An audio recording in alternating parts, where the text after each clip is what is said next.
In the previous sessions, I talked about two important dimensions of Vachanas in the context of Indian Bhakti and Siddha traditions. The first, because my first lecture was in overall bird's eye view kind of thing. Second one focused on the path of the hand, the philosophy, practice of Kayaka, which is the most unique thing about Vachanas, which we don't find in any other Bhakti or Siddha traditions of India. The second was the path of the heart, Bhakti. And I have been repeatedly saying that the Bhakti, as it was understood and expressed by Bhakti traditions, is different from what Bhakti means in ordinary parlance. And to put it in a nutshell, it's a kind of non-utilitarian love for the divine. It has no exchange value, no give and take.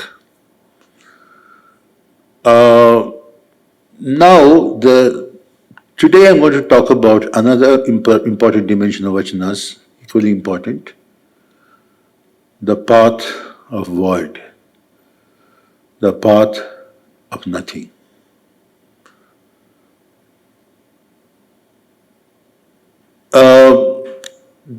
This emphasis on the non-temporality, non-spatiality, non-causality of spiritual experience is not unique to Vachanas. We also find it in other Bhakti and Siddha schools, particularly in Nirguna Bhakti tradition of North India. And sometimes those who perceive the divine in this way express themselves in a language which undermines the ordinary language. In Kannada, the Vachana context, this mode of expression is called bedagu. In North India, in the context of Nirguna Bhakti poetry, in Kabir's poetry is called ultiya bhasa. For example, in one of his dohas, Kabir says, the earth rained and heavens became fertile. This is an example of ultiya bhasa. It inverts the ordinary language. And in the Tantric tradition also, there was a mode of expression called sandha bhasa. Some people say this is the apabhramsha, corruption of the Sanskrit word sandhya bhasha. They say twilight language. In fact, A.K. Raman in his introduction to speaking of Shiva, he talks about Vedas, he compares it twilight language. It's translucent language. But it's not quite right according to me. It's not sandhya, twilights. Sandha bhasha, it has something to do with sandigdha. The language of complexity. So the counterpart of this mode of expression in Vachanas is called bedagu. And this is not found in all Vachana poets. In fact, scholars in Vachana divide the Vachanas into two categories, Sarada Vachana, direct Vachanas. which we have been reading and trying to talk about in the past lectures. The other is Bedagina Vachana. Oblique Vachanas is not direct. So this is what I'm going to talk about today. So Bhakti in the Vachanas is something that Vachanas share in common with other Bhakti traditions, though it has some unique features. And there's nothing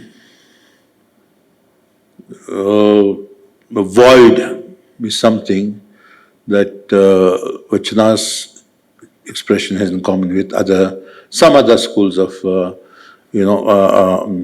spiritual traditions in India.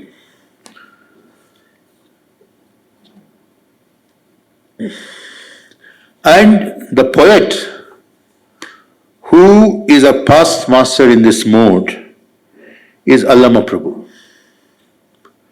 Though it is found in some other Vachana poets, Allama Prabhu is the past master in this mode. So today I'm going to focus mostly on his Vachanas because he is the best exponent of this mode of expression. In one of his Vachanas, one of the words that Vachana poets use for this area of experience is Anubhava. Perhaps only in Kannada, only in the context of Vachanas, do we have a word which could be a pre-modern equivalent of the English word mysticism. Of course, lots of writers on mysticism, when they use the word, there are lots of semantic indeterminacy about it. Some people call it religious experience. For example, William James' famous book, Varieties of Religious Experience, and Aldous Huxley wrote a very important book, which was almost a cult book in the 80s. It's called Perennial Philosophy. He's also talking about it. And several people have written about mysticism. But this word was a later day, rough and ready invention to talk about this domain of experience. Even in European tradition, there's a word called Gnosticism in European tradition. In India, though, this element of what is covered by the word mysticism today is found in different traditions, Shaiva, Shakta, and Tantric and Yogic traditions. There does not seem to be an umbrella word to talk about this domain. It is not Bhakti. This is more alike to Nirguna Bhakti because this is the stage when Bhakti has to be bypassed. And Aldous Huxley uses a very interesting word for this process of understanding. He calls it unitive knowledge. Knowledge is normally analytical. I and you, this and that are present in ordinary perception of things. But in the spiritual perception, the binaries of ordinary perception break down. Last time I quoted a line from Kabir, जल में कुंभ कुंभ में जल बाहर भीतर पानी टूटे कुंभ जल जल ही समाना यह तत्कथ्य ज्ञानी. There's water inside the pot, water outside the pot.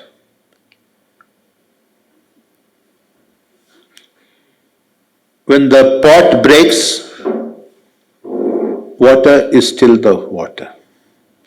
So the existence or non-existence of the pot doesn't make any difference to water. So all your experiences are like a pot, it's a container. So what is experienced is beyond the container. Kabir also puts it in a very beautiful sentence. Pani ek, kuwa anek. The water is the same, but there are so many wells.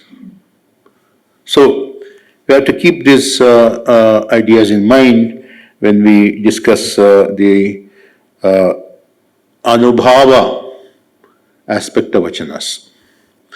Interestingly enough, this word anubhava is not used by any one of the Vachana poets from laboring castes. There are some, but those Vachanas seem to be interpolations.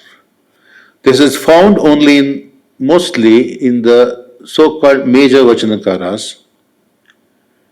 Dasimeya Deviva, who was a precursor of the Vachana movement, who was belonged to the pre-Basava period, and sometimes in Basavanna, and sometimes in Allamaprabhu. Mostly in Allamaprabhu. The word Anubhava is a Sanskrit word, but in Sanskrit doesn't have this meaning. The word Anubhava occurs in the sixth chapter of Bharata's Natya Shastra, where he's talking about the purpose of drama, which is rasa nishpatti.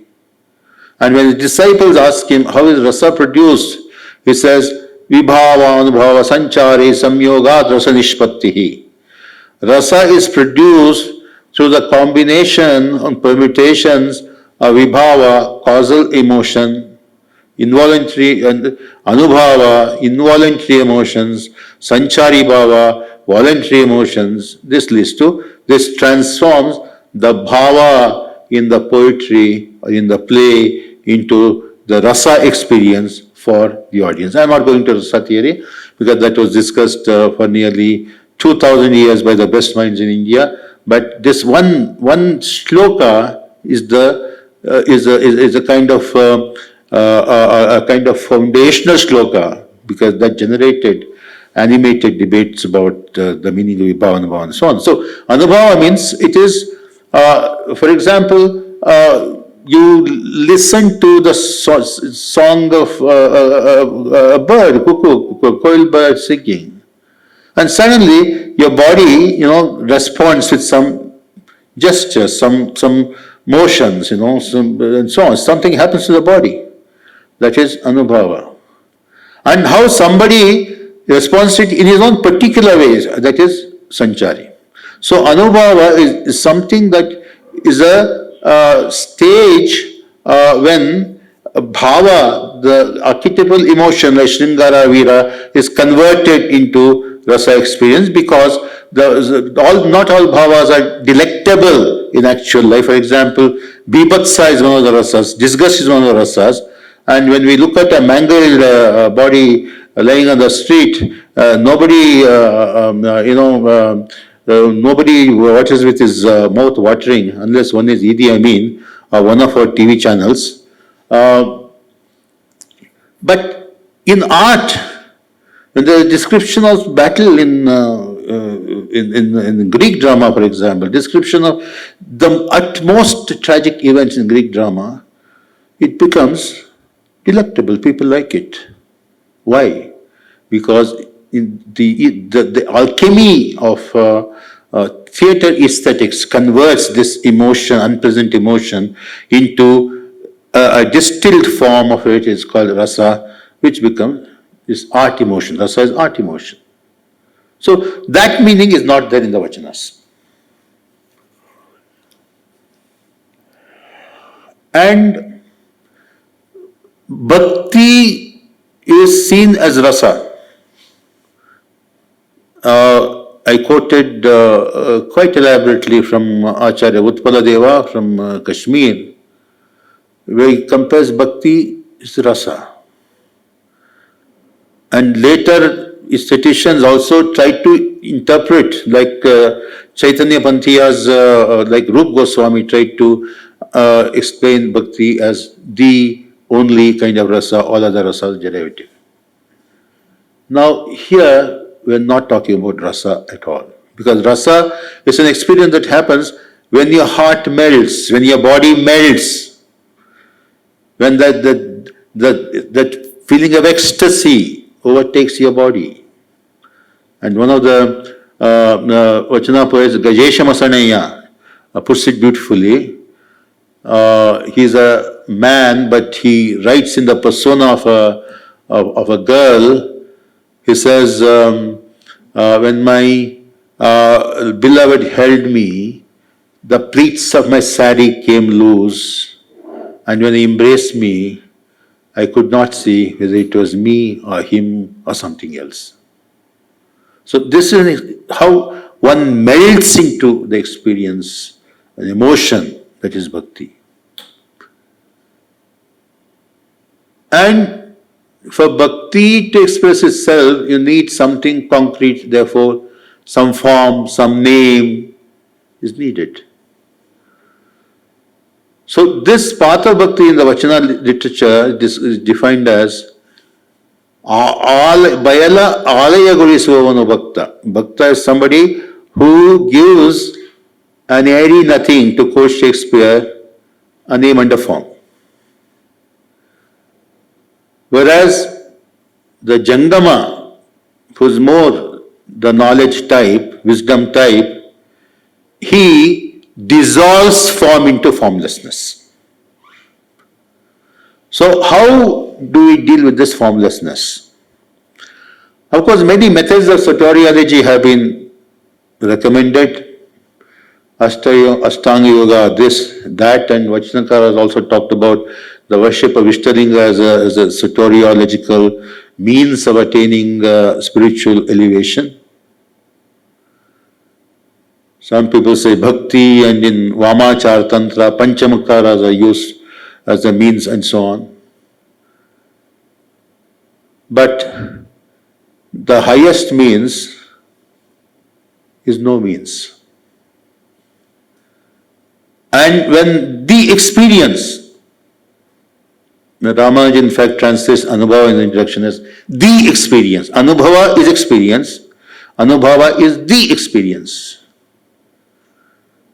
When it happens, you can't say that your experience is the cumulative effect of all you have done. Because if the spiritual experience can be ascribed to a cause, it's the effect of some cause, then it falls into the domain of materiality. But this is the domain of complete freedom. In Kashmir Shaivism is called Purnahanta, Swatantra Shakti. The highest power of Paramashiva is Swatantra Shakti, complete freedom. How can this cosmic being called Paramashiva,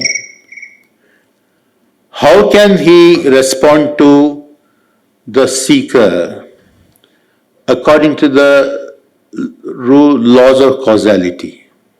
Because the moment you accept the law of causality, your freedom is predetermined, curtailed. So let me directly quote a couple of vachanas and try to explain it. That this journey from nowhere to nowhere, we always think we are somewhere to go. But those who attain this stage of unitive experience, Anubhava, they say there is nowhere to come from, nowhere to go to. You're already there. Everything is here and now. So, Allama says, Aridinembudu ta bayalu. If you say, I have known, I am aware, this is a word, very important word, bayalu, which is Vachanakara's use. Some people consider this to be an equivalent to the concept of shunya. used in Nagarjuna's philosophy.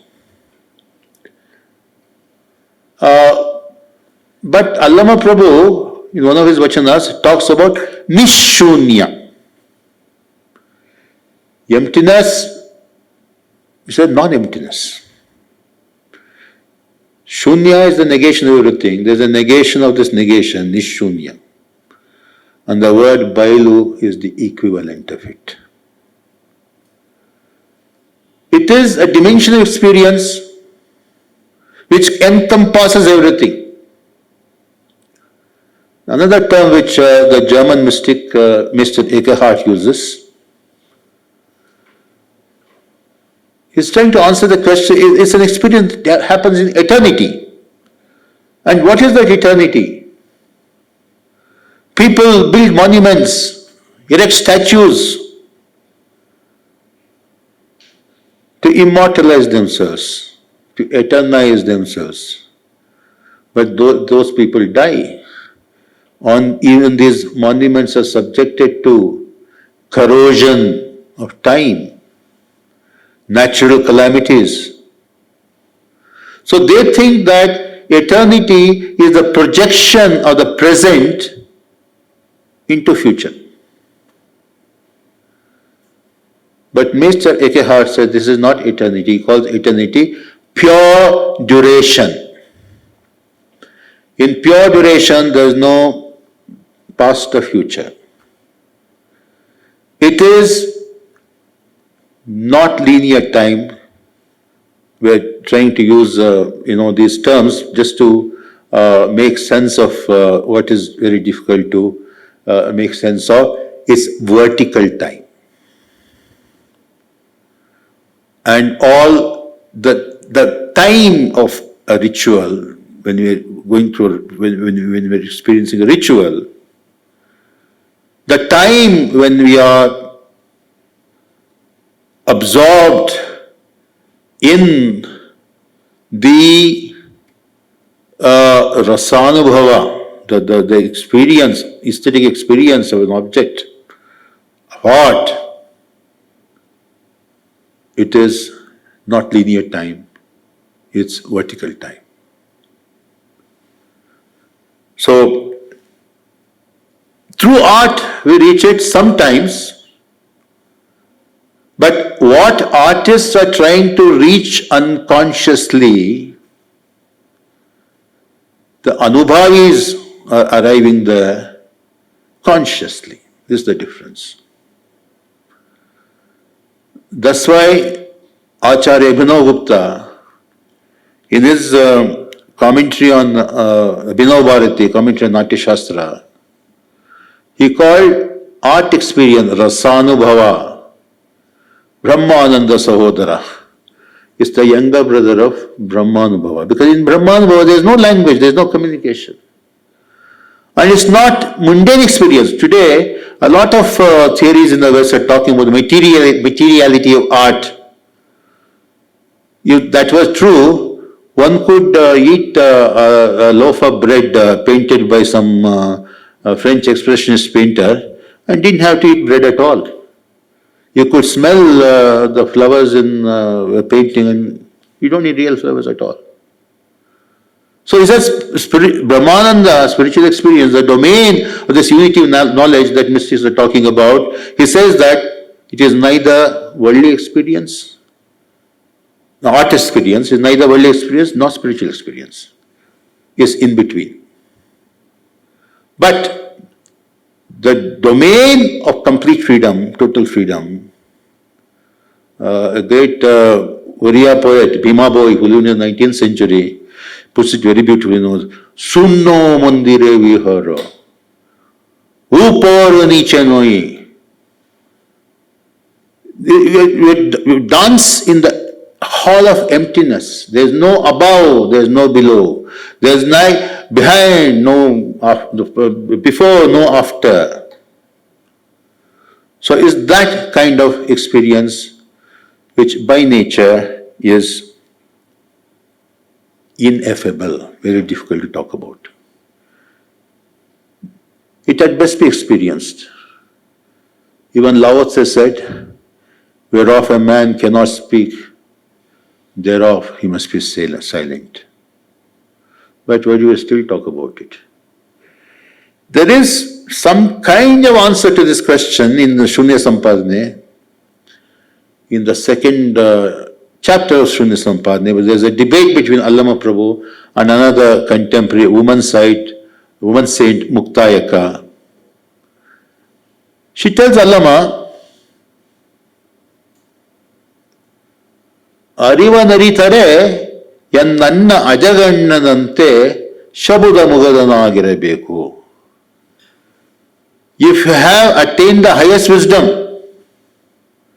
like my brother Ajaganna, who had just passed away, he should be Shabda Mugda, he should be ashamed of language. ನೀನೇಕೆ ಗಡಿವೆ ಅಣ್ಣ? Why are you making all these noises? Allama Prabhu replies, ತನ್ನ ತಾನರಿತರೆ ನುಡಿಯೆಲ್ಲವೂ ತತ್ವ ನೋಡ. If you have this knowledge of the self in the sense of that domain of all, whatever you speak becomes wisdom. ತನ್ನ ತಾಮರೆತರೆ ನುಡಿಯೆಲ್ಲವೂ ಮಾಯೆ ನೋಡ. And if you forget your own self of selves, then all your words, however beautiful they are a delusion. Gogeshwana Sharanam Nudidare Nirvachani. A Sharana of Gogeshwara, when he speaks, he is silent. Nadedare Nirgamani.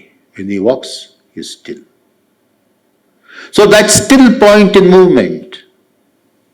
Shabdadora, Allama Prabhu himself says, Shabdadora Nishabda. The silence within the word.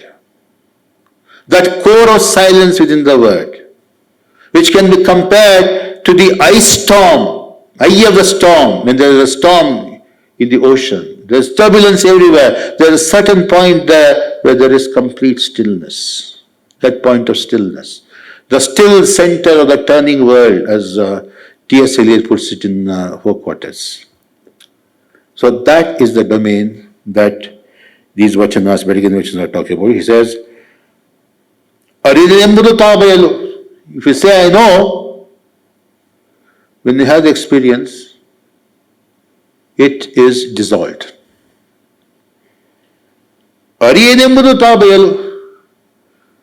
you say I don't understand, that's also void. Aruhina kuruhina marainoragare guheshwaranenbudu tabayalu. But you can't do without a symbol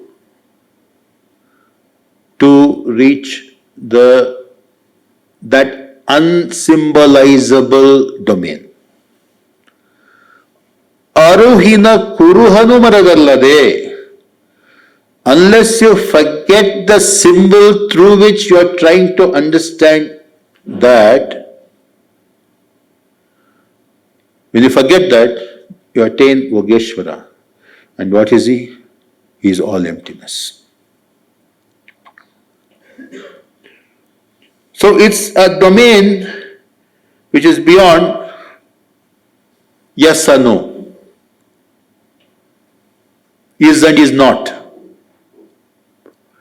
In Jaina philosophy, they talk about Syadvada, 6 modes of knowing.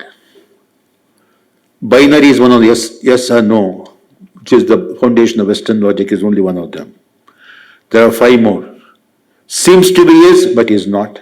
Seems to be is not, but is. Neither is nor is not. Both is and is not. So, and the ultimate knowledge of a Jina, Tirthankara, they call it Kevala Gnana. They don't need to reason. They don't need to use some symbol, a concept. It's pure knowledge happening in pure duration. So Allah Prabhu is trying to suggest the same thing. And he illustrates this in some of the Vachanas by using paradoxical imagery characteristic of Bedagu mode. Bayalu bayalane bitti, bayalu bayalane bididu bededu, bayalu bayalagi bayalaitalla. ಬಯಲು ಜೀವನ ಬಯಲು ಭಾವನೆ ಬಯಲು ಬಯಲಾಗಿ ಬಯಲಾಯಿತಲ್ಲ. ನಿಮ್ಮ ಪೂಜಿಸಿದವರು ಮುನ್ನವೇ ಬಯಲಾದರು, ನಾನಿಮ್ಮ ನಂಬಿ ಬಯಲಾದ ಗುಗ್ಗೇಶ್ವರ. Ultimately everything comes from that nothing, becomes nothing. Nothing, not in the negative sense, in the inclusive sense, with capital N, sometimes they use it. These are tricks of language we play to talk about something not easy to talk about. So, he says, this emptiness, void is sown, and it yields void. And what has happened? Void, through void, has become void. Bailu jivana bailu bhavane. All your life is emptiness, ultimately. Their sense is nothing. Bailu bhavane. All your inner experiences, they're also nothing. And all these modes of worship, these bhaktas, even that is void. Allah time again talks about the need to transcend bhakti. He says, ಬದುಕುವನ್ನಕ್ಕ ಭಜಿಸುತ್ತಿದ್ದರೆ ಇನ್ನೂ ತಾನಹದಿನಾವದು. How long will you go on worshipping and praying? When will you become that you are worshipping? He says, I can't worship, I can't pray. Nene nene yandare yena nevenayya. So bhaktas ask you to remember the Ishtadevata, the deity. From whom should I remember? Yanna kayave kailasavagittu. My body itself has become kailasa. So why should I think of Shiva? Nanna bhavavu bayalayittu. My feelings have become empty. So, it's like you want to go to New York. You're thinking of New York, Statue of Liberty. But once you reach New York, you're standing right in front of Statue of Liberty. You don't need to remember New York and Statue of Liberty. So this is one way of explaining this domain. And even bhakti, these poets say, can exist, come into being because of anubhava. This domain, I don't know how to translate, the domain of non-linearity, non-temporality, non-spatiality, non-causality. That is Bayalu. Without that, even bhakti happens in that space. So Dasimaya the weaver, he says, Anubhavavillada bhakti talekedagadu. Without anubhava, without this domain of all, bhakti it turns upside down. Anubhava bhakti gadhara. So anubhava is the foundation of bhakti. Anubhava bhakti ge nelavane. Anubhava is the basis of bhakti. Anubhava ullavara kandu turya sambhashne besagulidare Narakadalikkaya Ramanatha. He says, whenever I see such a person who is steeped in Anubhava, is absorbed in Anubhava, if I don't engage in a conversation with him, send me to hell, O Ramanatha. So, even to talk to such people who attain this state of being, that itself opens the door for that unitive experience. Basavanna also says, Anubhavavillade bhakti anuvingyabharadu. Without anubhava, anu also means the heart, but the bhakti will not enter our hearts. Anubhavavillada linga samarasa sukakki nilukadu. Whether you worship a Shivalingam in the temple or in the Ishtalinga form as Sharanas recommended, unless there is this feeling of communion, then it's no use. Anubhavavillada prasada parinama gondadu. So one of the Sharanas attach a lot of importance to eating prasada of a guru. Of course, in all spiritual traditions in India, in North India, they call it langar. So you go to a guru's place to eat langar because the food there is charged with the guru's spiritual vibration. That's how it brings about inner transformation, they say.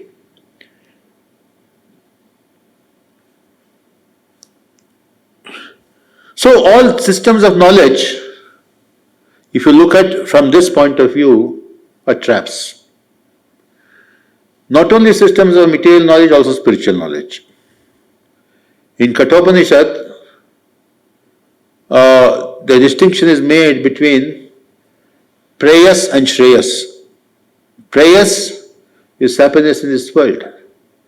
Shreyas is happiness hereafter. In some of the Vedic richas, they talk about Shanchame, Mayaschame. Shanchame means happiness in this world, Mayaschame, happiness in the other world. But for a Sharana who has attained the state of Anubhava, Alama Prabhu says, Gogeshwara Sharanange avalokavu illa. He has neither this world nor the other world. He has transcended all the world. Another Vachana says, Kailasam kai kuli. Why are you laboring like a coolie to attain Kailasa? Is it the wages that you get after your labor? So, Arideha Haridenembudu Deko Munde Mareve. People say, I know. There's Shat Darshana, each one of the Darshanas, we know best. He says, then why do they forget? So long as you know, I know, there are certain things you don't know, you've forgotten. ನೀನರಿದೆನೆಂಬುದು ನಿನ್ನಲ್ಲಿ ಲೇಸಾಗಿ ಉಳ್ಳಡೆ ನಿನ್ನರಿವೆಲ್ಲವ ಹರಿಹಂಚ ಮಾಡಿ ಹೋದರಿವೆಂಬರಳೆ. If you know within yourself that you know, whatever you know has to be torn to bits. You madman. ಸ್ವತಂತ್ರಗಣದೊಳಗಿದ್ದು ನಿಜವನರಿದೆನೆಂದರೆ ಮೂರ್ತಿ ಕಿರಲ್ಲ ನಿಲ್ಲು ಮಾಡು. So you're already in that ocean. And that ocean is called some kind of mass of consciousness. In Kashmir Shaivism it's called Chidanandaika Rasagana. It's a solid mass of consciousness, undivided consciousness. That is the ocean of consciousness. So when you are there, that is yourself. Then you say, I know myself. What nonsense is this? Murti kiridalla. So that which you are reducing it to is an image, is a form. It's trivial. Stop it. Guheshwara ಲಿಂಗದ ಗನಗಟ್ಟಿಯ ನರಿವಡೆ ನಿನ್ನರಿವೆಲ್ಲವ ಹರಿಹಂಚು ಮಾಡಿ. You want to understand that ultimate called Gogeshwara. Even that is a provisional name, but it has no name. Ninnarivellava harihanchi madi. You just tear all you know to bits. Kabir puts it very beautifully in one of his songs. Dulhan ka pat kholo de tujhe piya milega. So long as the bridegroom is wearing this veil, he can't see the beloved face to face. He said, tear up this pata, dulhana ka pata, this veil of the bride. Only then will you get the beloved. So all constructed, accumulated knowledge is an obstacle to the knowledge of this unitive domain. Elsewhere, Allama says, ಅನುಭವ ಎಂಬ ಅಣ್ಣಗಳಿರೋ ನೀವು ಕೇಳಿದರೆ, you talk about experience, ಅನುಭವ, experience, the experience. He compares ಅನುಭವ ಎಂಬ ಒಂದು ಎತ್ತು ಕೆಟ್ಟಿತ್ತು. It is a bull which has gone astray. ಎತ್ತು ಗೇಣುದ್ದ. The bull is this size. ಕೊಂಬು ಬಡದುದ್ದ. But his horn is this size. ಕೆಟ್ಟೆಂಟು ದಿನ. It went astray 8 days ago. ಕಂಡು 16 ದಿನ. And I had seen it 16 days ago. ನೆನ್ನೆ ಮೆಟ್ಟಿದ ನಾಟ್ಯ ಮೊನ್ನೆ ಮೇವುದ ಕಂಡೆ. The sprout which was sown, the plant which was sown yesterday, I saw this bull eating the previous day. Gogeshwara namba yattu dimaraga. The bull called Gogeshwara is within you. Elsewhere he says, yatta neeri yatta narsuta hoda yatta hoda Gogeshwara.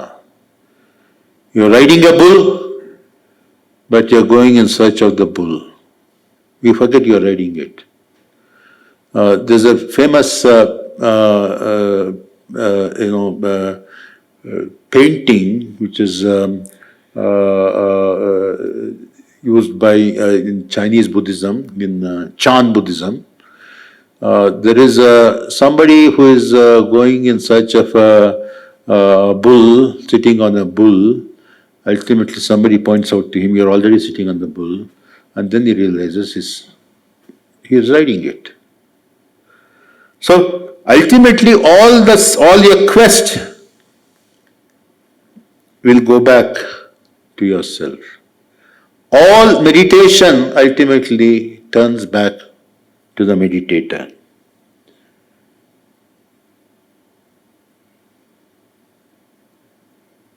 And sometimes Allama Prabhu expresses this in very intensely lyrical modes, which is unlike the other modes that employed by people who are predominantly belong to this devotion, Bhakti kind of mind. He says, Mugila bannada pakshi magana kaiya aragidi. The cloud-colored bird perching on the child's palm. ಗಗನದ ಕೋಲಂಬಿನಲ್ಲಿ ಸ್ವಪ್ನದ ವೆಚ್ಚವನು ಯಾರೋ. With the arrow of space, gagana, sky, who shot at this space of dreams. Upamisabaradu is beyond similes. Jagrat Swapna Sushupti Anarive Trijagavayathu. Of course, in Vedanta and in the Tantras, they talk about four stages of being. Jagrat, Swapna, Sushupti, wakeful knowledge, ordinary consciousness. Swapna, dream consciousness. And when we are in deep sleep, are we experiencing things? Yes. Because if you, there are some instruments to measure the kind of beta, theta in psychology, they say that there's eye movements are still happening.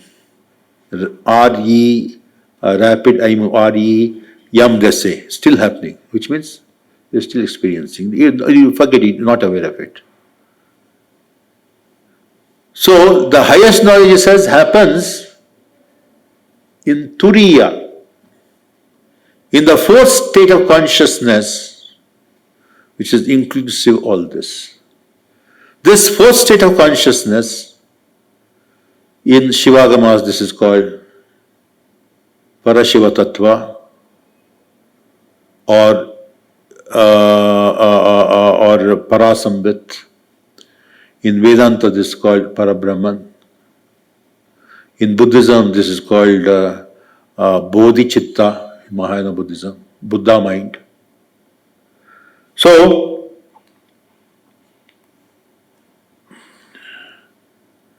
experience happens in all three states of being: Jagra, Sapna, Sushupti, wakeful, dream and sleep, and in a space which is beyond them. In Shiva Sutra, the very important text of Kashmiri Shaivism, they say that Trayam Bhokta Vireshaha. Who is Shiva? Viresha. Trayam Bhokta, he establishes himself in the fourth dimension of consciousness, Turiya, and is able to experience all states of consciousness, Jagra, Sapna, Sushupti, not one after the other, not sequentially, simultaneously. Because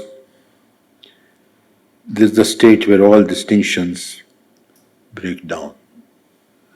So when you look at experience from this angle, everything looks paradoxical. Allama says in one of his Vachanas,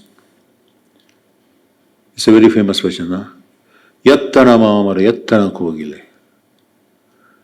Where was the mango tree?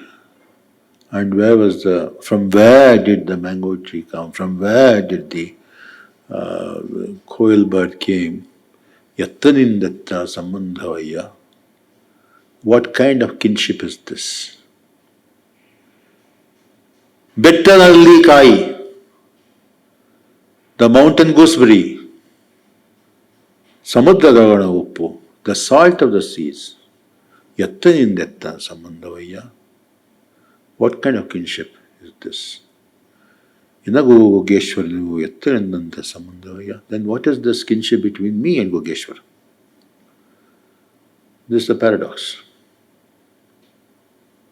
So, all paths lead to pathlessness.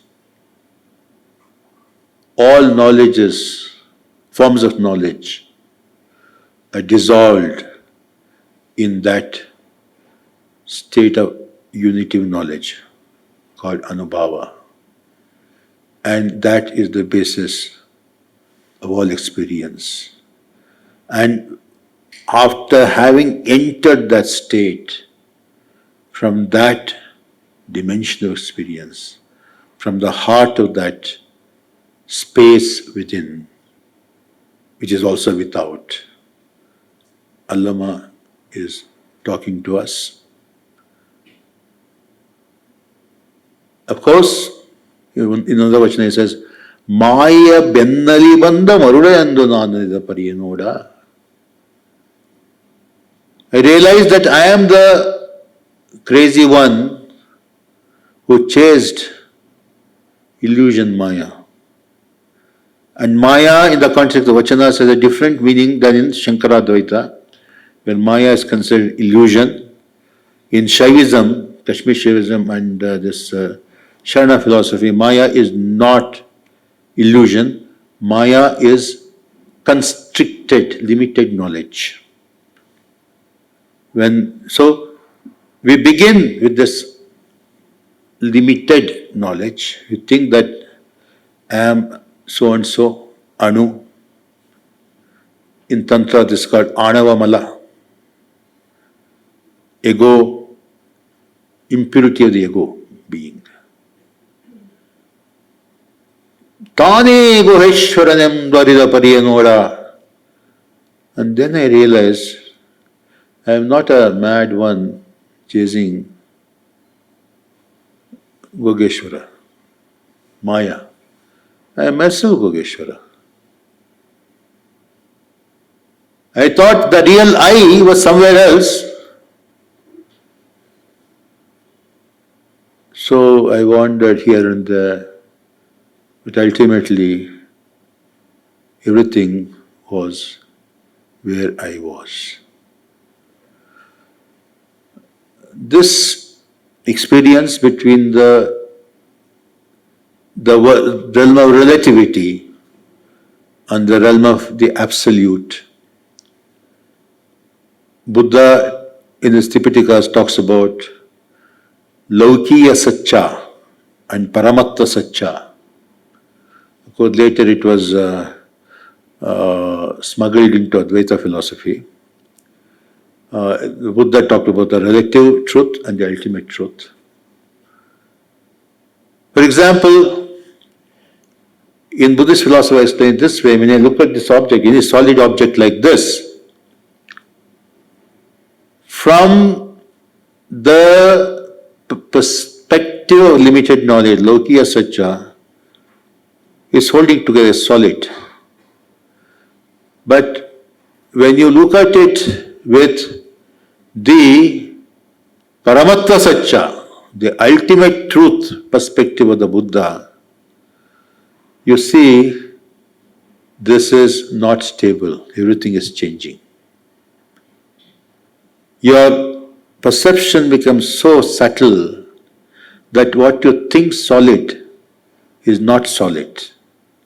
Everything is in a flux. Now, what Allama is talking about, is it possible for us to perceive both Lokiya Satcha and Paramatta Satcha simultaneously? Both within and without simultaneously. Perceive all polarities from a domain which is immanent in and transcendental to all these polarities. How do we get there? So you are already there. So the pedagogical mode of understanding is very similar to, of expression is very similar to, there is a form of expression in Japanese Zen Buddhism is called koan. So the master gives a koan, something like a paradox, a riddle for a disciple to meditate on. The purpose is to break down, smash the rational structure of the mind which stems from temporality, spatiality and causality. So it's like the disciple goes and asks his master, how can I attain Buddhahood? He says, go and listen to the clap of one hand.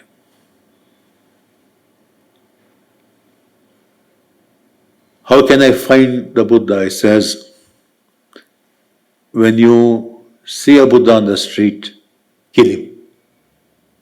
That's how you find Buddha.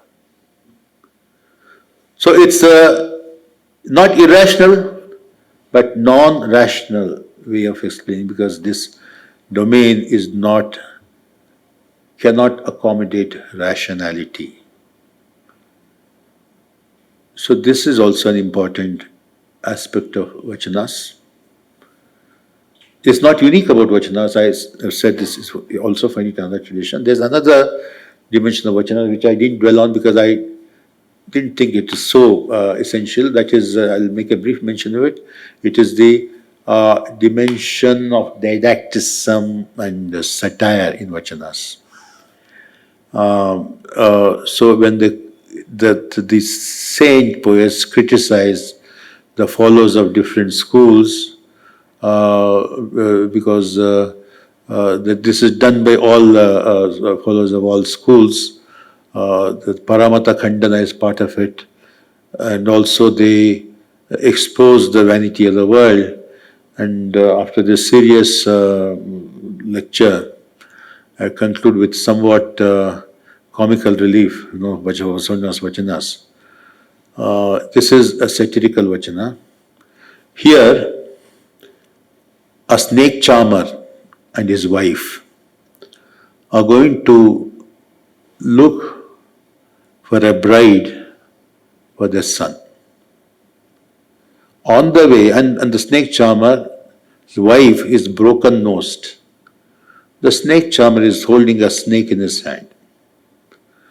From the other direction, another snake charmer comes. He also has a snake in hand. His wife is also broken-nosed. But snake charmer 1, when he looks at snake charmer 2, he says, this is bad omen, let's go back home. Forgetting that he is himself a snake charmer, and his own wife is broken-nosed. He also holding a snake. Says, people of the world are like this. So what shall I call such curs, C-U-R-S, curs, who give others names without looking at themselves? O Kudal Samadeva, says Basavanna. And Dalama Prabhu a lot of times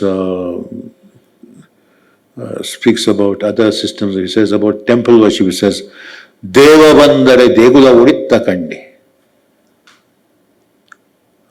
Dumbi Bandare Pushpa Uditta Kandi. When the bee came, I saw the flower flee. When the deity came, I saw the temple flee. And so on and so forth.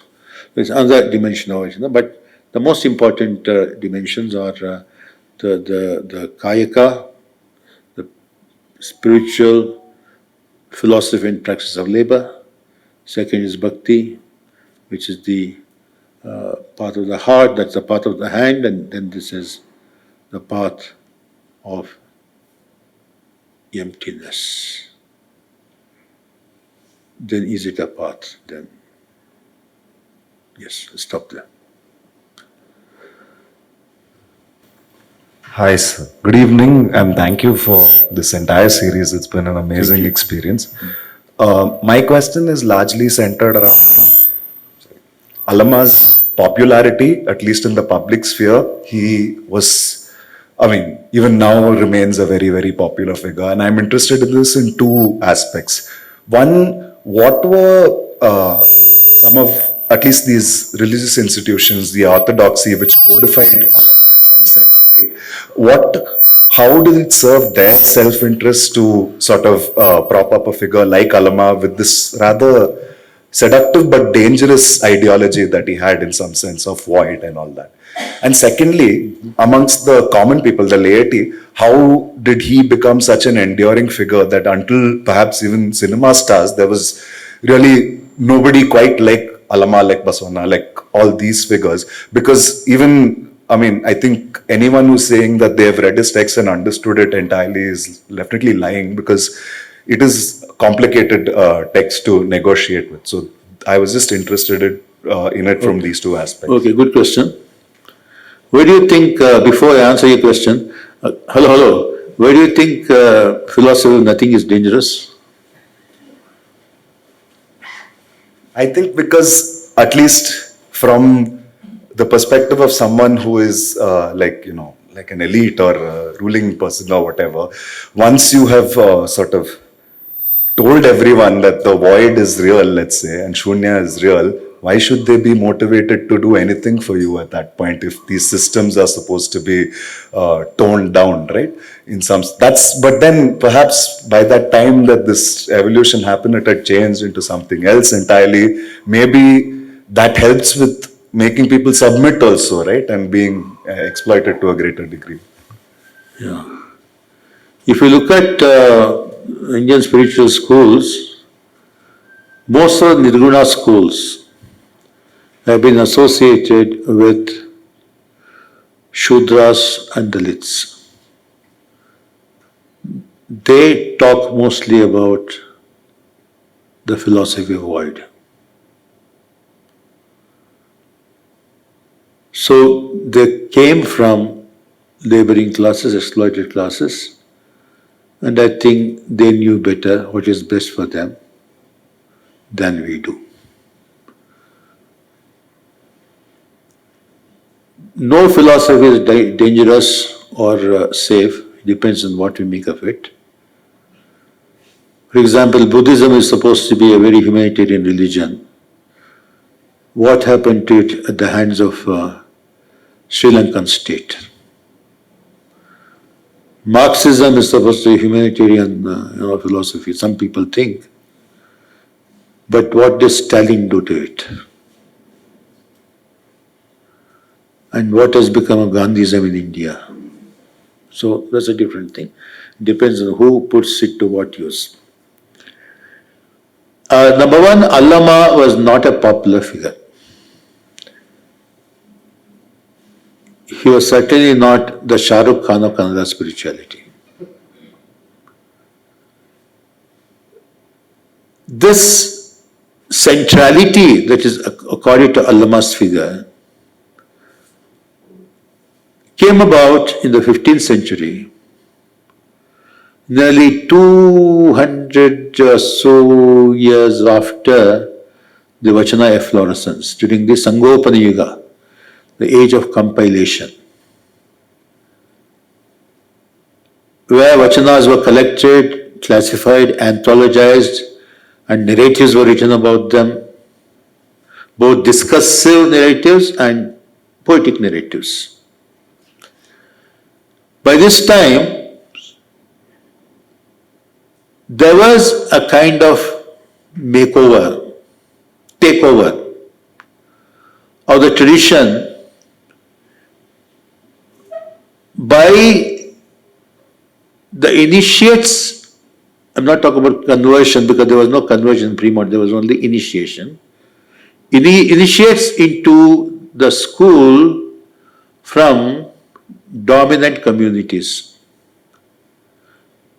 That's why I say in Shunya Sampadne, there is a subtext, there is a political unconscious, to use a term from Franz Fanon, which marginalizes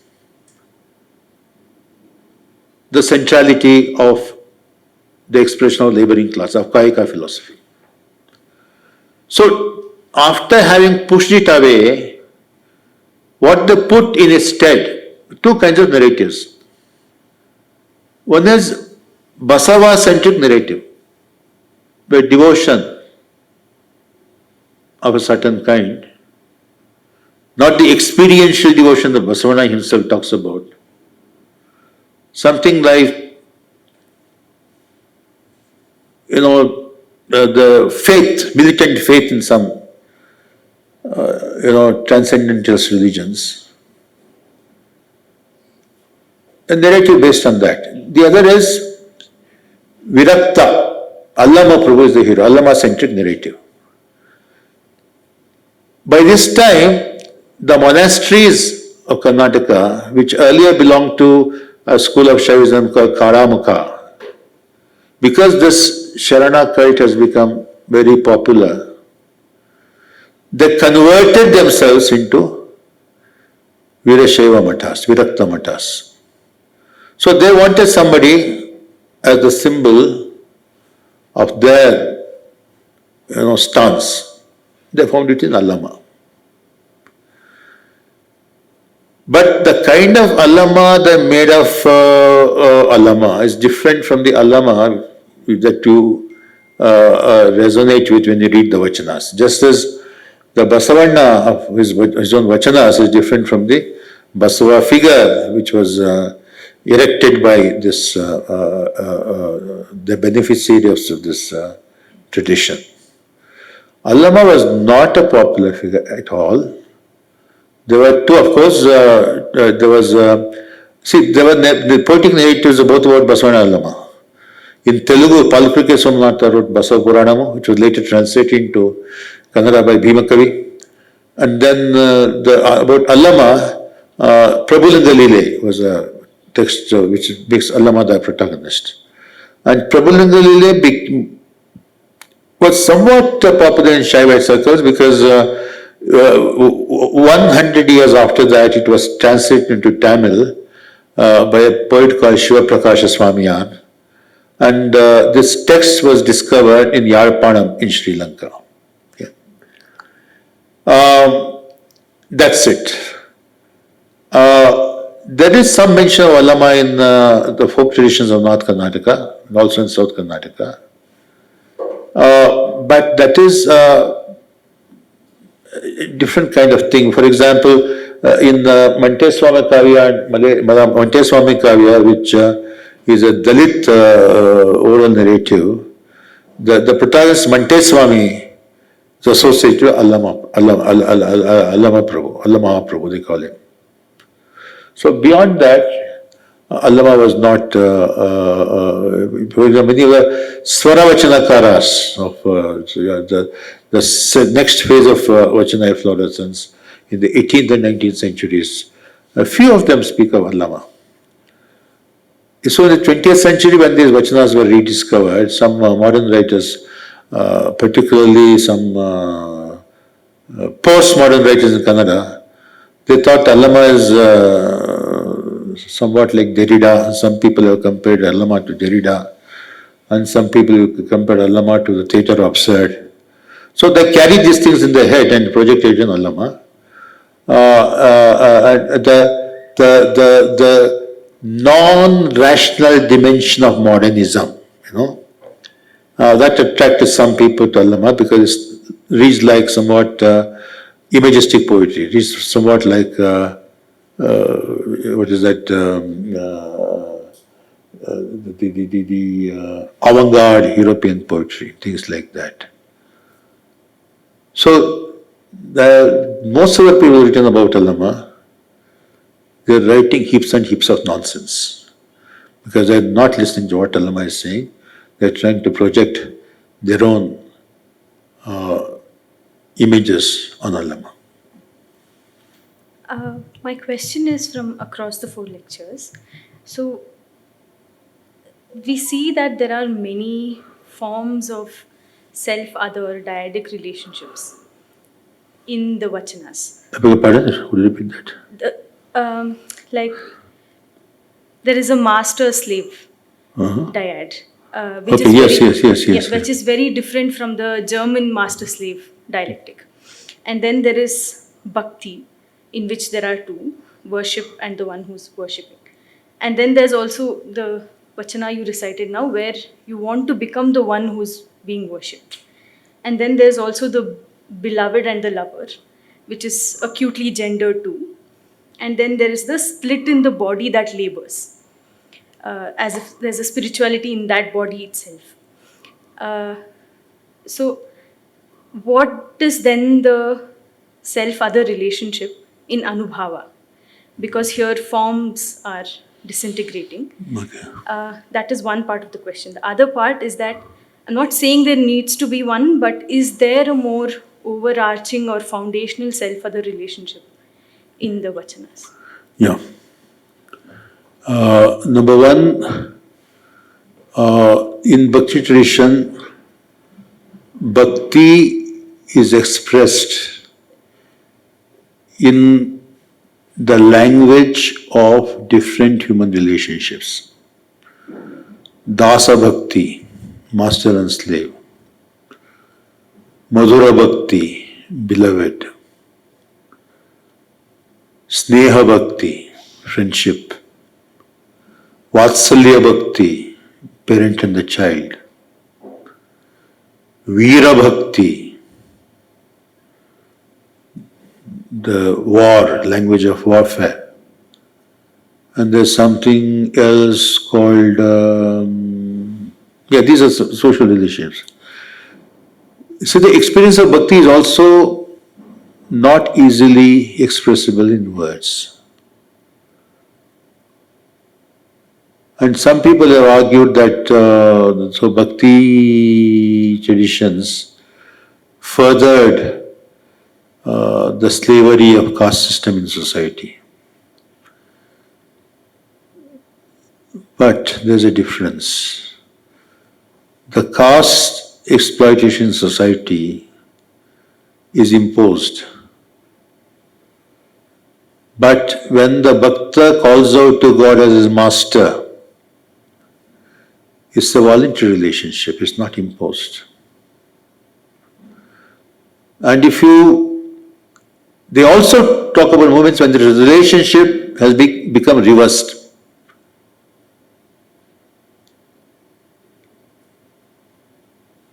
There is a passage in Jayadeva's Gita Govinda. So normally people say that Krishna is the ideal and Radha is the seeker, Krishna is the sought.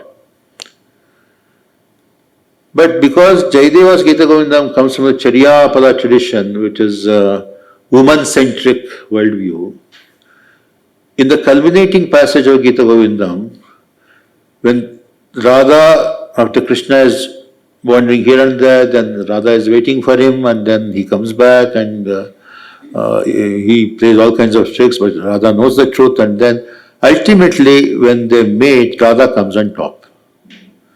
Which means Bhakta is on the top,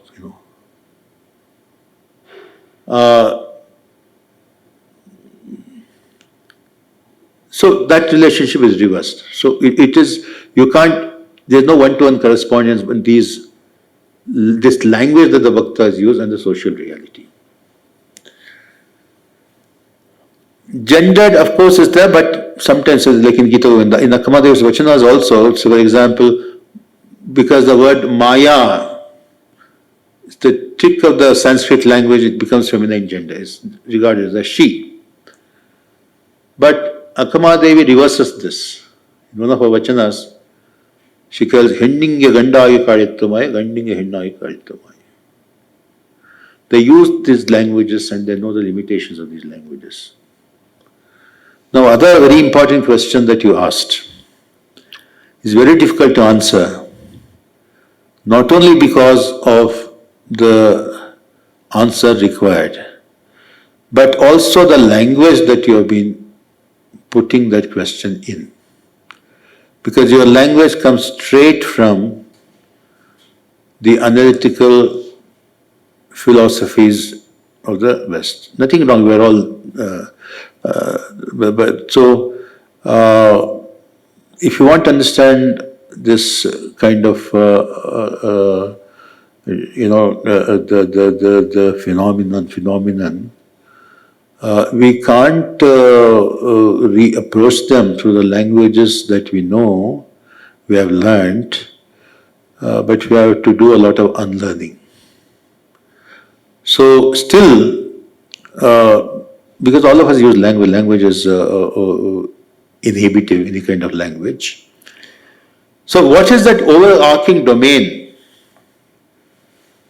where this drama, the dialectics of the self and the other takes place? They say it's a state of awareness in which the jnatru, the knower, and knowing, jnana, and the object of knowledge, they're all one. It's a kind of holistic space. And because of that, it's not amenable to ordinary language, in which are inscribed the factors of temporality, before and after, spatiality, here and there, and causality, because and therefore. So that's as far as I can get close to an answer to your question. So, Professor, thank you very much for a very illuminating Welcome. lecture. I wish I had a professor like you when I was studying long back. I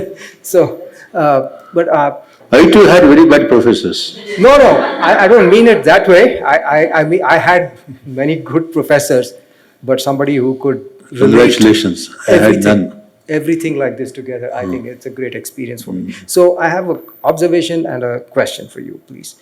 So the observation is when you talked about, there was one quote that you had which really resonated with me, where you said you should just tear everything you know, right? Tear apart knowledge, whatever it is, right? So I'm a musician, and I remember a dialogue I had with my teacher many years ago, and he said, you should keep learning music, but the best music you'll produce is when you forget everything you have learned. When you get a? When you forget, you should forget what you have learned. Yes. Then you can create something new, something good. So I think that might resonate with something else. Precisely. Yes. That's a good parallel. Yeah, and my question to you is, you also mentioned something about Natya Shastra, Bharat Muni, and the fact that maybe the artists are not really experiencing possibly the true bliss or the union with the divine, though they may think they are. Is that also true? I'm not sure if I understood exactly what you said. See, the thing is, in Sanskrit aesthetics, the domain of art is independent of materiality, mundane experience. Lokanubhava, the domain of spiritual experience, which is Brahmanubhava. So it's somewhere in between. And what does experience of art lead to? In Aristotelian terms, it's called catharsis. Is the purification of troubling emotions within. Of course, it's a very widely debated concept. Milton puts it, when you watch a tragedy, all calm of mind, all passions spent. I leave it that I'm not going to explain. And in Bharatan aesthetics, it's called Rasa Nishpatti. When all of us have these bhavas, it's not that we experience them, they are experiencing themselves through us, they're experimenting with us. Something called anger or love. Can anybody express or experience all possible ways of love? No. What is a tip of iceberg. But there's a lot more we want to experience, but we cannot because of physical limitations and our social limitations, psychological limitations, and so on. So there are certain things which we want to experience, and the pressure is so much, we feel incomplete without it. But we cannot, because we live in a society, and society cannot exist without some of these do's and don'ts. But in the context of art experience, you know that an art object is the mimesis of reality, not the real thing. And art communication, for theatre experience, happens in a safe space, For example, when Shakespeare's Othello was being staged in somewhere in England, when Othello was trying to, suffocate Desdemona, one old woman stood up and, "You fool, can't you see she's innocent?" Because it took art experience to be the real experience. Then the whole beauty is gone. This is the problem with present day post theories. They're trying to place art in the context of materiality, history and sociology, gender politics and all that. What they're talking about the sociology, politics and the gender theory of art, but not art per se. Because the domain of art is at least partially independent of these things. So, but art cannot become true. You can have intimations of the ultimate freedom, and there's Chittavish, that the cessation of troubling thoughts in the mind, the relaxation, it lasts for some time. It's not eternal, it's not permanent. But when somebody is a yogi, that transformation is complete. He always dwells there. Tukaram, one of his compositions calls it, "I have made my house in nothing."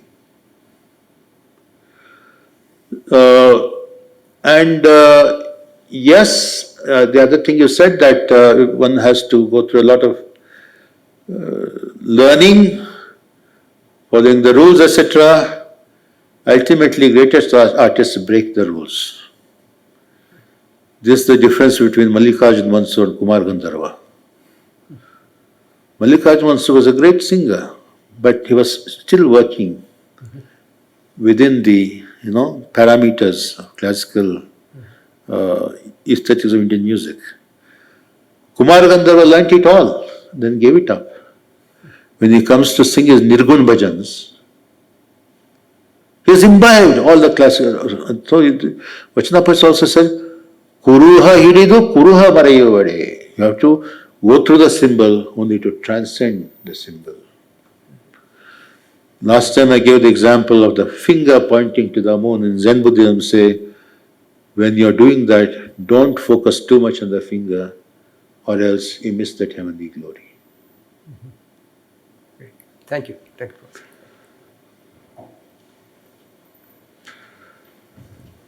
So you might have mentioned it before, but I was wondering, what is the context in the 15th century that leads to the compilation of the Vachanas? And also you have mentioned in the first lecture that it was spoken and then during the compilation becomes written. So do we have any idea of what changes happens to the Vachana when it gets written and what we've lost or gained during that process? Yes. I tell you, good question. I think I talked about it. I can tell you again. Maybe I didn't elaborate it adequately. All our spiritual texts were at first for centuries in oral transmission, including the Vedas. The greatest Vedic scholars were illiterate because they remembered it by rote, it was not written down. It happened very late in history.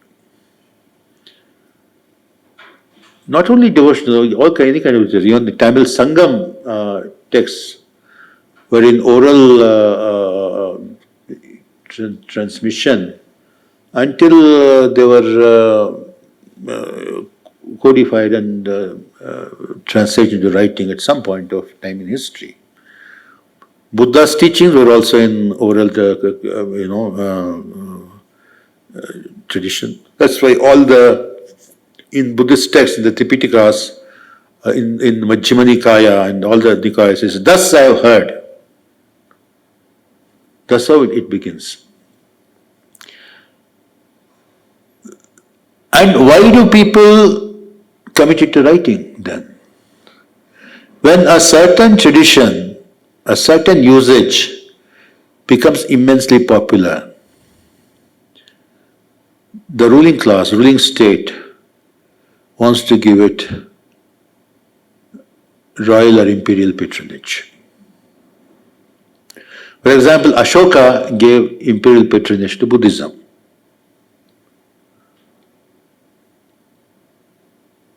And this Sharana, I don't want to call it sect, I don't want to call it caste, and today some people say the religion. My great friend Kalburgi used to say this is the original religion of Karnataka. Sorry, Professor Kalburgi, there's nothing like religion in India. Only have sects. It became, seems to be during this 12th century, there appears to have been, there's some historical evidences also that the followers of this sect came into conflict with the state. And it's all lost in the mystery, but we can only get some hints, We just don't know what quite happened. And the folklore talks about how Sharanas were hounded by the army of one of Vijaya's sons or son-in-law, and they went to Uravi, and many of them got killed on the way. They became martyrs. Of course, the word martyr I don't want to use in this context because it brings in a whole other religious tradition. And it must have become very popular. When something is suppressed, it becomes very popular. Like the Bible in Soviet Union. The Bible in Soviet Union was tabooed literature. And so people got interested. And if you ban pornography, people get interested in pornography. So Bible or spirituality, ban it and people get interested. Then one of my Russian poet friends said that she had to save her salary for 2 months to acquire a pirated copy of the Bible. So when something becomes very popular, then it has to be given patronage by the state.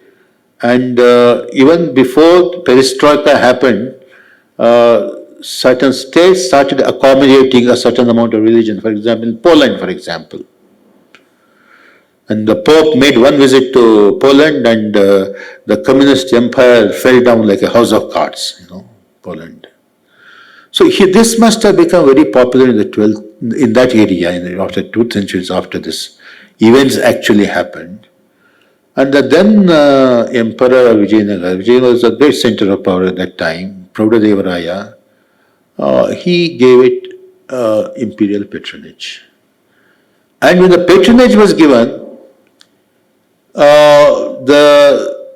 the hegemony, to use the Gramscian term, of the tradition went into the hands of the dominant, the initiates from the dominant caste, the Baniyas and the priestly class. So they, kind of twisted these texts out of their shape to suit their needs. So a certain kind of appropriation happened at that time. But there were, yes, pluses and minuses in this situation. If they had not compiled these texts, we wouldn't be able to talk about them today. But certain elisions happened during this process of compilation, etc. Certain distortions happened. We're able to see that also when we read between the lines, when you look at the subtext of these texts, to use a term from modern criticism. So those were the losses and gains. That was the context in which it happened. Again, Vachanas were compiled again in the early 20th century when Lingayat mathas were becoming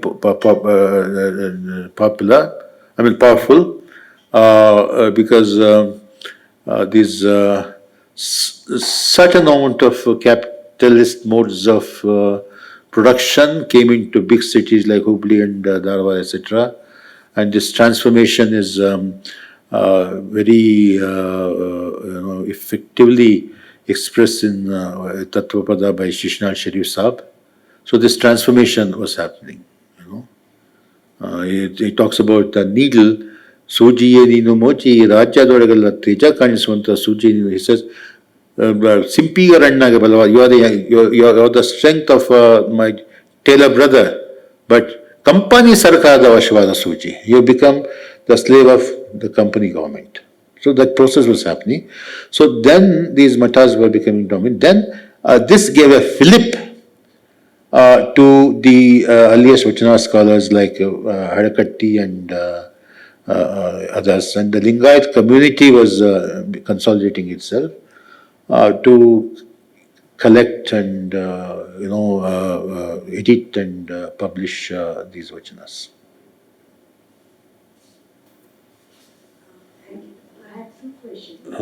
One is do Vachanas take anti-caste position. The other one is karma, Kayaka rather, is identical to karma. Number one, I said Vachanas are neither mutinies against caste system, neither do they constitute the defense of caste system. Like all other examples of Bhakti and Siddha traditions, majority of them, they were trying to find a space where people from all caste backgrounds, irrespective of gender, could come together.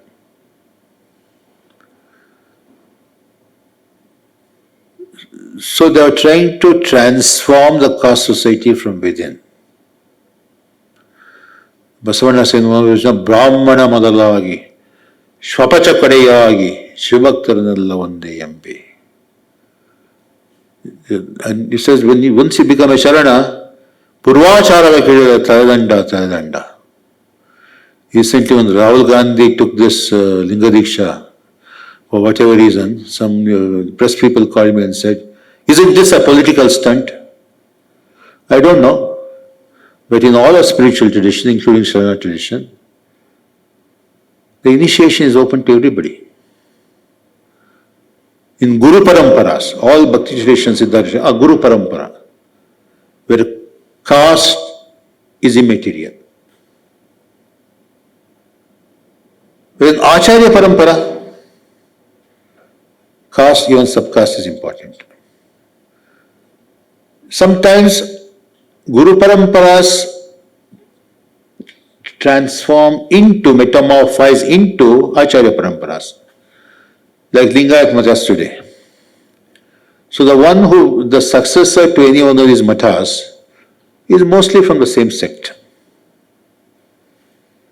So this is the relationship Bhakti and caste. It's neither annihilation of caste, nor is it as some well-meaning but ill-informed leftist friends have observed.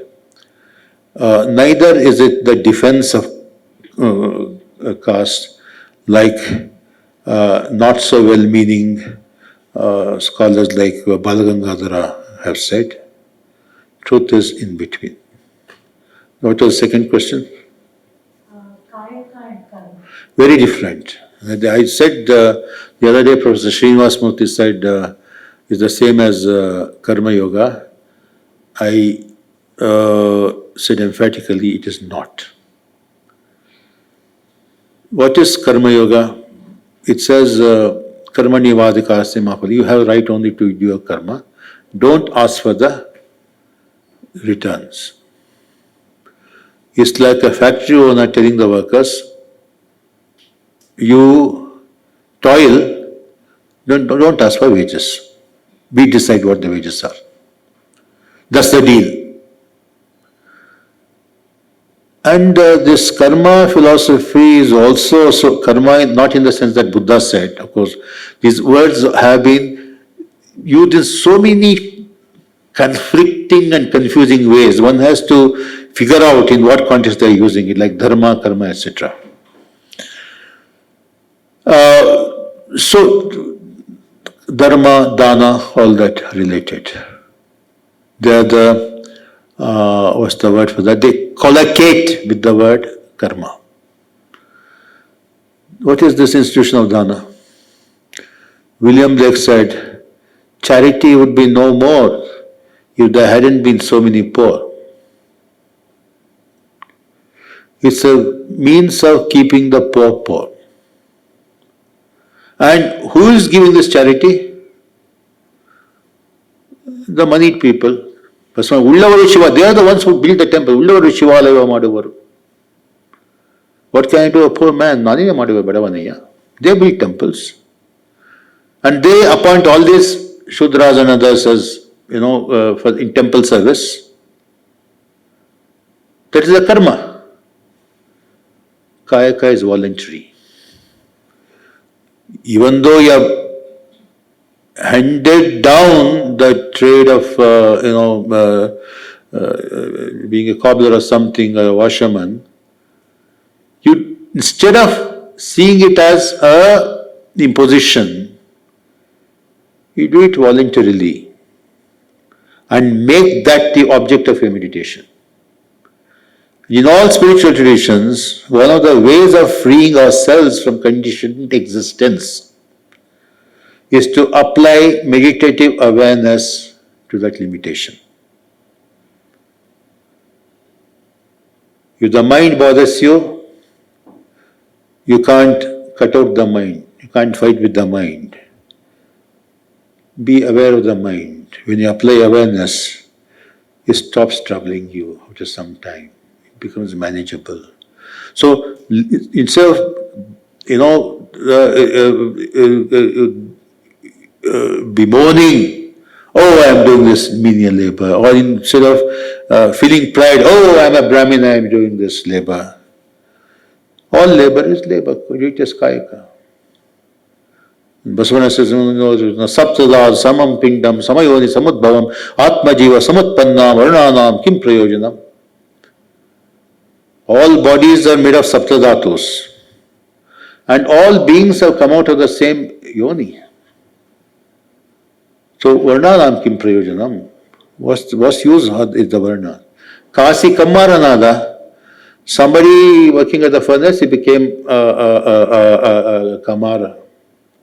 Or what's the word, ironsmith. B.C. Marivaranada, somebody who, beats the cloth became a washerman.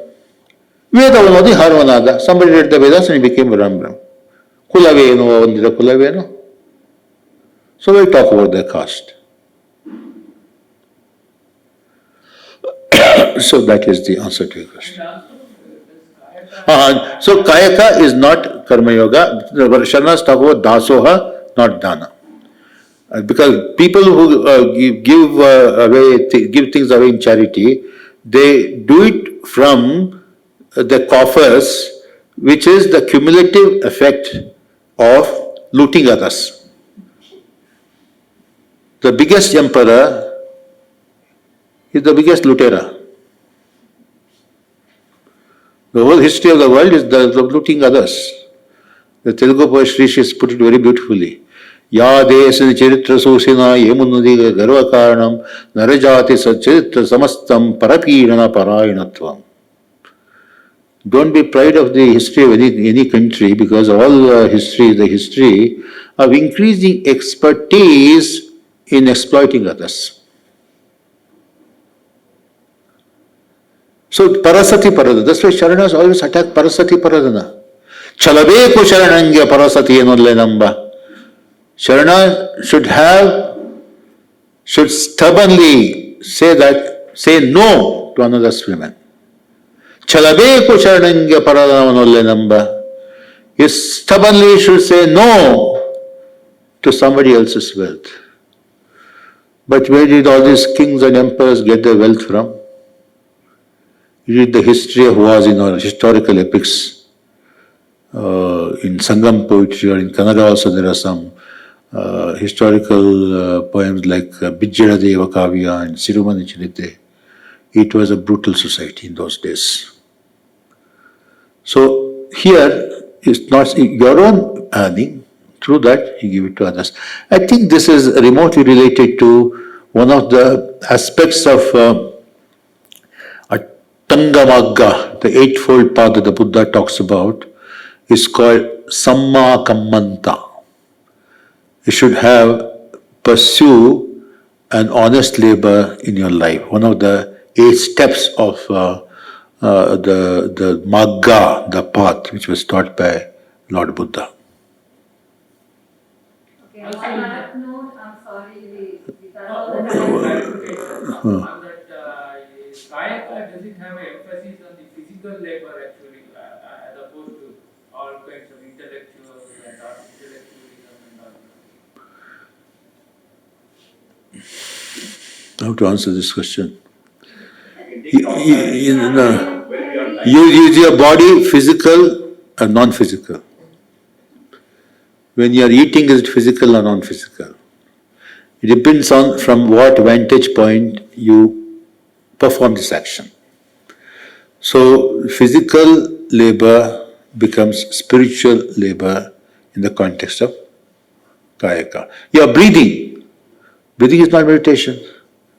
But if you apply your awareness, that becomes anapanasati, which is one of the most fundamental types of meditation taught by Lord Buddha.